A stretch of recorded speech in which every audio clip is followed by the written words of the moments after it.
একমাত্র মনের মধ্যে ধারণা ছিল যে হুজুরকেই দেখা, হুজুরের চেহারা দেখা, হুজুরের ভালোবাসা নেওয়া। কিন্তু ভাবতেছিলাম ভিসা পাচ্ছিলাম না। ভিসা পাওয়াটা আমাদের জন্য একটা বড় কষ্টের ব্যাপার ছিল। যখন আমি ভিসা পেয়েছি আমার স্ত্রী সহ, তখন আমি অনুভব করলাম যে আমি আমার হুজুরকে দেখতে পারব, এবং এই হুজুরকে দেখার উদ্দেশ্যেই এখানে আসা। আমরা সাথে সাথে আসলাম, জামিয়াতে উঠেছি। সেখানে আমরা নামাজ পড়তে গেলাম ইসলামাবাদ। মসজিদে বসে ভাবতেছিলাম হুজুর কখন ঢুকবে, সেদিকে তাকিয়েছিলাম। হুজুর ঢুকলেন, সালাম দিলেন।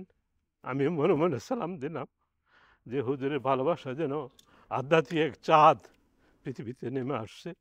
তার চেহারা দেখার মাত্রই আমার হৃদয়ে যেন একটা কম্পন সৃষ্টি হয়েছে, যে এমন আধ্যাত্মিক না থাকে যার সাথে খোদা কথা বলেন, যার দোয়া খোদা কবুল করেন, সেই নেতাকে আমরা দেখতে পেরেছি, তার দোয়া নিতে পেরেছি এবং দোয়া নিয়ে যাব ইনশাল্লাহ। আল্লাহ তাআলা আমাদেরকে তৌফিক দান করুক, আমরা যেন এই ৩ দিন জলসা, আগত ৩ দিন জলসায় আমরা ভালোভাবে উপভোগ করতে পারি।